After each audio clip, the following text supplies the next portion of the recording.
I mean, Brentford is about the people, it's about the fans. It's been part of my life since literally 5 years old. It's just what you do, isn't it? You just go to football on Saturday. Part of the day is meeting up with your mates, and when the football is rubbish, that is the big part of the day. I've been locked up if they kept me just for the football.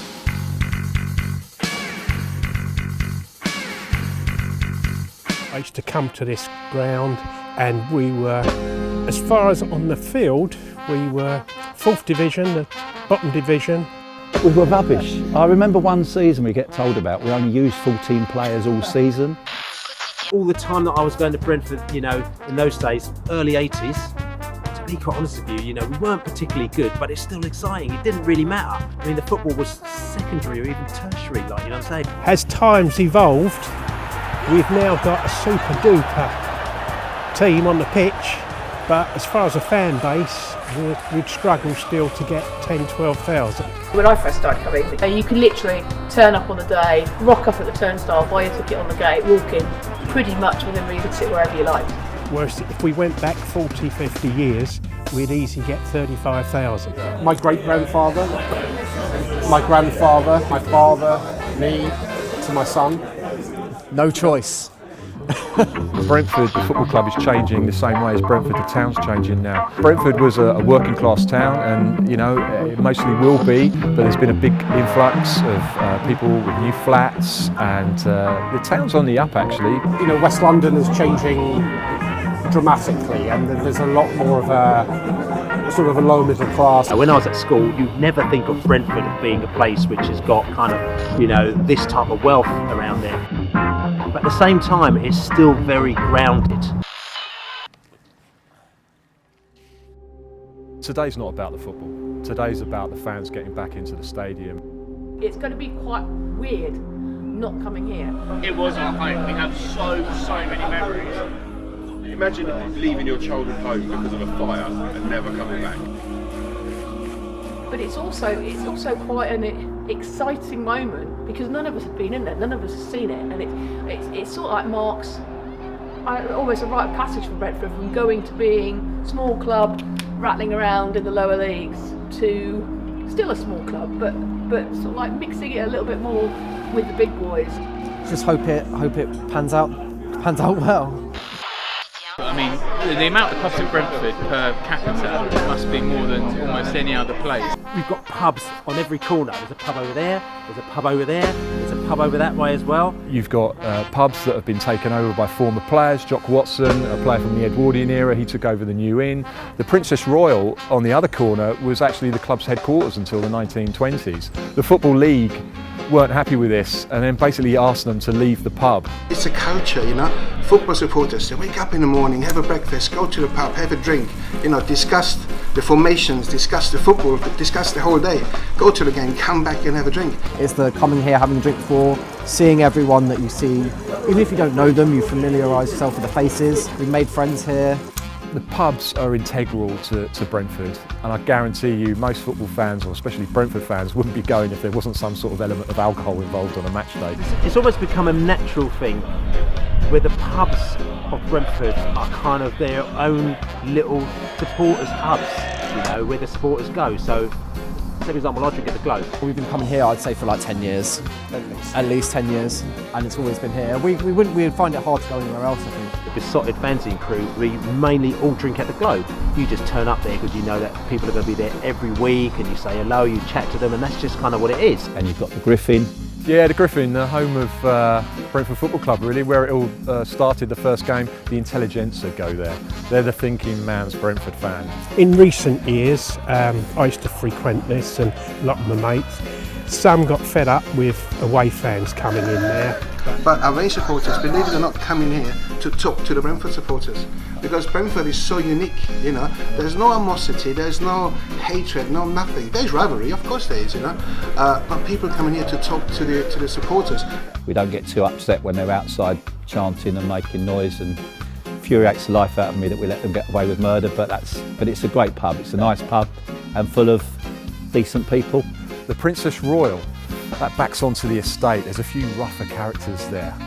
Has had quite a few relaunches, but it was never a real football pub as such in there. The New Inn, always lively, big Irish contingent, has been there for a long time. Because I expect if you went there 10 years ago, you'd see the same people in there as such. And then you've got the Royal Oak, which is now the Brook, and that signifies the different Brentford now. I had my 16th, 17th, 18th, 19th, 20th birthday there. Whereas that would be a rough pub too. And now it's coming up and they're all gourmet and they're all serving, your dinner on a platter instead of, just a bacon sarnie and some crisps. You've got the Albany round the corner, which was called the Zoo. That was a pub full of characters. Which was always lively and good fun, part of growing up, and thoroughly enjoyed it. Would I want to drink in there with my wife? Probably not. King's Arms, that's for your 40s or 50s sort of fan. They're into their beer. Big enough to spread yourselves out, lots of interesting characters, and a lot of the people that I met at the beginning over the years that we've kind of all migrated back there. But what I've got to say, there's one pub you haven't mentioned, which played a big part, is the Bricklayers Arms round the corner, that became a Brentford stronghold there, and that was some real characters got in the Bricklayers. Sadly, like a lot of these pubs, they shut down. There's now houses there now. When I first started, the last game of the season would be the Player of the Year do at Ealing Town Hall, where we'd do a pub crawl after the game and we'd join some of the players on the way there. Like in 2009, the players all got back from Darlington. They drank in the Griffin until 4 o'clock in the morning.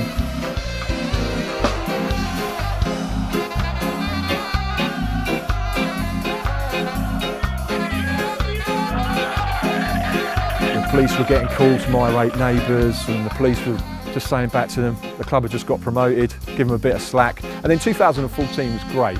It was strange because we were kind of popping in and out of different pubs. Friends of ours rang and said, get yourselves to the Globe at that time because, you could spill out on the streets and it was just a party atmosphere. And then one of my other friends said, I've just had a text from Kev O'Connor who said, if you want to join us, the players are at the Nelson. I didn't really sink my first pint until about 7:30. I did play catch up, but to see all the players en masse coming back to a pub and celebrating with the supporters, it was such a great atmosphere. Yeah, it was. I can remember some silly goings on and people making a lot of noise and lots of dancing and everyone joining in. And then Kevin O'Connor just stood up and he gave a speech. And it's something that I'll never forget for the rest of my life, because Kevin deserved this. He'd been a professional for nearly 20 years and this was the pinnacle of his career so far, and he could share that with Brentford fans in a pub. It was truly amazing. Both my daughters in the cab on the way home all the way back to Walton said it was the best day of their lives. We met all the players, we sat at the bar with them, it was it was fantastic. You wouldn't get that at any other club at any other time, I don't think.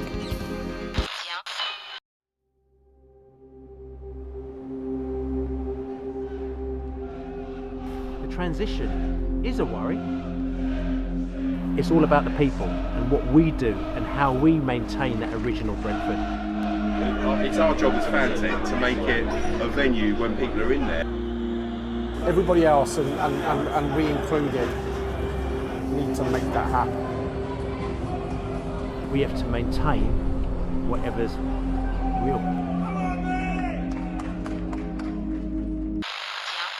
Griffin Park, I love it to bits. It's a shithole, but it's our shithole. Definitely. I didn't want to say that, but you know what, it was. It's the same core group of fans who've been coming here for years and years are still going to be going over to the new stadium. But I love GP. It's got a different atmosphere for anywhere else I've been. Midweek, under lights, some of the massive games we've had there will stay with me forever. I mean, this stadium here is proper old school. I mean, behind here, this is where the away fans used to go in. Back in the day, actually, this is where the home fans used to be as well. Big part of the change in this club came when the Royal Oak End was demolished. The ground held 37,000 in 1985, and after the Bradford fire, 18 months later, it was down to 9,500. You found that you had these amazing football grounds that had held 45,000. That their capacities were cut within an instant because of the legislation. That's why we got smaller crowds. People started thinking, you know what, their ambition, they've gone down. What we call a Wendy house, which we called what replaced it, turned us really a little bit non-league. like it was our home. We have so many memories. It's like the away side like changed. So I remember like all the away fans being like on that uncovered terrace on like a December night when it was raining, and just being really pleased that you were down that end. We've never sat at a game. And I think that does have a lot of weight for Brentford, because we were one of the last traditional stadiums, one of the last stadium out there where people can actually stand on the terraces.